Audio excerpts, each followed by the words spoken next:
তো সাহাবী বলেন আমি রসুলের সব লিখে ফেলতাম। ফানাহাতনি কুরাইশ, কুরাইশ গোত্রের মানুষ আমাকে ডেকে বললেন, এ আব্দুল্লাহ তুমি রসুলের সব কথাই লিখে ফেলো। কহা কোনা লিখবা না, সব লিখবা না কেন? ওয়াকালু আতাকতুবু কুল্লা শাইইন তাসমাউহু ওয়া রাসূলুল্লাহি সাল্লাল্লাহু আলাইহি ওয়াসাল্লাম বাশার। আব্দুল্লাহ, নবীজি সাল্লাল্লাহু আলাইহি ওয়াসাল্লাম একজন মানুষ, নবীজি একজন মানুষ। ইয়াতাকাল্লামু ফিল গাদাবি ওয়ার রিদা, রাসূল কখনো রাগের হালতে কথা বলেন, নবীজি কখনো আনন্দের হালতে কথা বলেন। মানুষের অবস্থা দুইটা, এক সময় মানুষ আনন্দে থাকে আর এক সময় রাগে থাকে। তো রাগের সময় কি আনন্দের কথা বের হয় মুখ দিয়ে? না, কঠিন কথা বের হয়। তো সমস্ত কুরাইশ গোত্রের মানুষ সাহাবীকে বলতেছে তুমি সব লিখবা না কেন? নবীজি অনেক সময় রাগের হালতে কথা বলে, তুমি এটাও লিখে ফেলো। নবীজি অনেক সময় হেসে হেসে কথা বলে, ওইটাও লিখে ফেলো। সব লেখার দরকার নাই। তো সাহাবী চিন্তা করলেন এরা তো ঠিকই বলছে। ফামসাকতু আনিল কিতাব, ইনি আর লেখে না, ইনি লেখা বন্ধ করে দিছে, আর লেখে না। ফাযাকারতু যালিকা লিরাসূলিল্লাহি সাল্লাল্লাহু আলাইহি ওয়াসাল্লাম, কয়েকদিন পর সাহাবী নবীজির দরবারে গেলেন, গিয়ে বলতে লাগলেন, ইয়া রাসূলুল্লাহ, কি কুরাইশ গোত্রের লোকেরা আমাকে বলল আপনার সব কথা না লেখার জন্য, আপনি তো রাগের হালতেও কথা বলেন, আনন্দের হালতেও কথা বলেন। আল্লাহর রাসূল সাথে সাথে দেখেন নবীজিকে বলে, দেখ এদিকে তাকা, ফাআউমা বিউসবুহি ইলা ফি, এইভাবে নবীজি এই আঙ্গুলটা নিজের মুখ মোবারকের দিকে এভাবে ধরে রাখছে। সুবহানাল্লাহ বলেন, নবীজি এইভাবে দিয়ে রাখছে। আল্লাহর রাসূল এইভাবে নিজের মুখের দিকে আঙ্গুল মোবারকটা দিয়ে বলতেছে, আব্দুল্লাহ উক্তুব, আমি যা বলবো তুমি লিখবা। সুবহানাল্লাহ। প্রশ্ন, হুজুর কেন লিখবো? কুফাওয়াল্লাযী নাফসি বিয়াদি, ওই আল্লাহর কসম যে আল্লাহর হাতে আমি মুহাম্মদের জান, মা ইয়াখরুজু মিনহু ইল্লা হাক্কুন, আমার মুখ দিয়ে যখন যা বের হয় সবটাই সত্য। আমি রাগের হালতে কথা বললেও সত্য কথা বলি, আমি রসিকতা করে কথা বললেও সত্য কথা বলি। সুবহানাল্লাহ বলেন। আমরা অনেক সময় রসিকতা করতে গিয়ে মিথ্যা কথা বলি।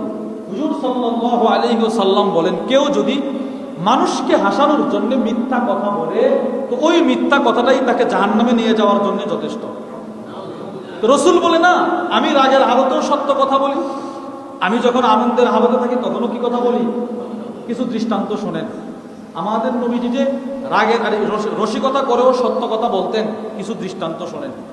এক নম্বর, শামাইলুত তিরমিজির বর্ণনা, হাসান ইবনে আলী রাদিয়াল্লাহু তাআলা আনহু থেকে বর্ণিত, এক বৃদ্ধা মহিলা সাহাবিয়া রাসূলের দরবারে আসে, বুড়া মহিলা। ওয়া আনিল হাসান রাদিয়াল্লাহু তাআলা আনহু قال আতাত আজুজুন নবী সাল্লাল্লাহু আলাইহি ওয়াসাল্লাম, এক মহিলা নবীজির দরবারে আসলেন। ফাকালাত ইয়া রাসূলুল্লাহ, মহিলাটা নবীজির দরবারে এসে বলতে লাগলেন, ইয়া রাসূলুল্লাহ উদউ লি আইয়ুদখিলানি আল্লাহুল জান্নাহ, ও নবীজি আপনি আল্লাহর কাছে দোয়া করেন আল্লাহ যেন আমি মহিলাকে জান্নাত দিয়ে দেয়। সুবহানাল্লাহ। নবীজি একটু দোয়া করেন আল্লাহ যেন আমারে জান্নাত দেয়। রাসূল বললেন, ফাকালা ইয়া উম্মা ফুলান, হে অমুকের মা, না, ইন্নাল জান্নাহ লা ইয়াদখুলুহা আজুজ, না, জান্নাতে তোমার মতো বৃদ্ধা মহিলা প্রবেশ করবে না।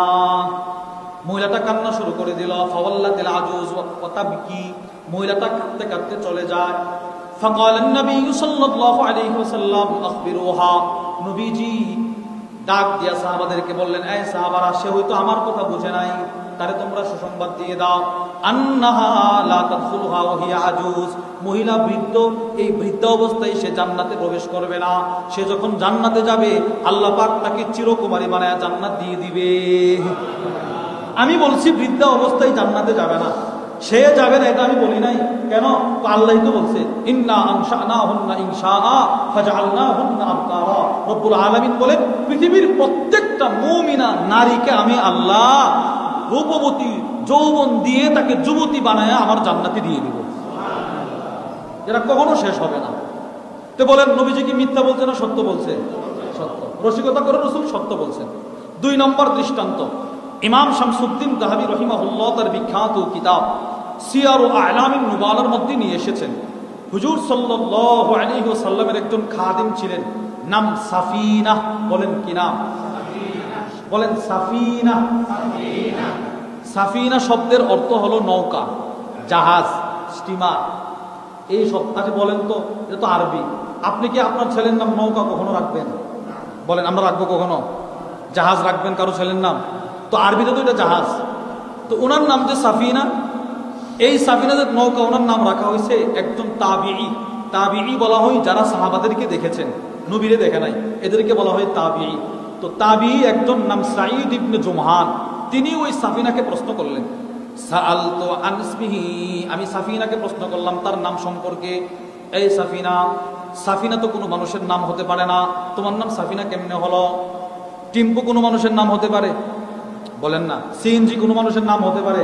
তো একজনের নাম সিএনজি, আপনি তারা বলবেন না কিরে সিএনজি নাম তুই কেমনে রাখলি? তো ইনি সাহাবীর প্রশ্ন করতেছে, আপনার নাম সাফিনা কেমনে হইল? এবার সাফিনা জবাব দে, সাম্মানি রাসূলুল্লাহ, ভাই আমার নাম সাফিনা আমি রাখি নাই, আমার নাম সাফিনা আমার আম্মা আব্বাও রাখে নাই। কে রাখছে? আমার নাম সাফিনা নবীজি রাখছে। রসুল যেহেতু আমার নাম সাফিনা রাখছে, নিশ্চিত তার ভিতরে কোনো কল্যাণ আছে, কল্যাণ নিশ্চিত, তার ভিতরে কোনো হিকমত আছে, নিশ্চিত তার পিছনে কোনো কারণ আছে, কোনো ঘটনা আছে। কি কারণে রসুল তোমার নাম সাফিনা রাখলো? লিমা সাম্মাকা রাসূলুল্লাহি সাফিনা, রসুল কেন তোমার নাম সাফিনা রাখলো, নৌকা রাখলো? এবার সাফিনা জবাব দে, খরাজা রাসূলুল্লাহি সাল্লাল্লাহু আলাইহি ওয়াসাল্লাম ওয়া মাআহু আসহাবু, নবীজি একদিন এক সফরে বের হইলেন, রসুলের সাথে অনেক সাহাবারা। ফাসাকুল আলাইহিম মাতাউহুম, তবলিগে গেলে আমরা বেরিংপত্র নেই না সাথে? আপনি ঢাকা যাবেন, একটা ব্যাগ আপনার সাথে থাকে, সফর যত লম্বা ব্যাগ তত বড়। বলেন একদিনের সফরে কি কেউ এত বড় ব্যাগ নিয়ে যায়? না। তো সাহাবারা রসুলের সাথে এক সফরে বের হইলেন, সব সাহাবাদের ব্যাগ বেরিং ছিল অনেক বড় বড়। ফাসাকুল আলাইহিম মাতাউহুম, প্রত্যেকের ব্যাগ টান দিতে বড় কষ্ট হচ্ছিল, এতটাই ভার ছিল। আল্লাহ রসুলের খাদেম সাফিনাকে ডাক দিয়ে বললেন, সাফিনা উবসুত কিসাক, সাফিনা তোমার চাদরটা বড় অনেক বড়, তুমি তোমার চাদরটা এখানে বিছিয়ে দাও।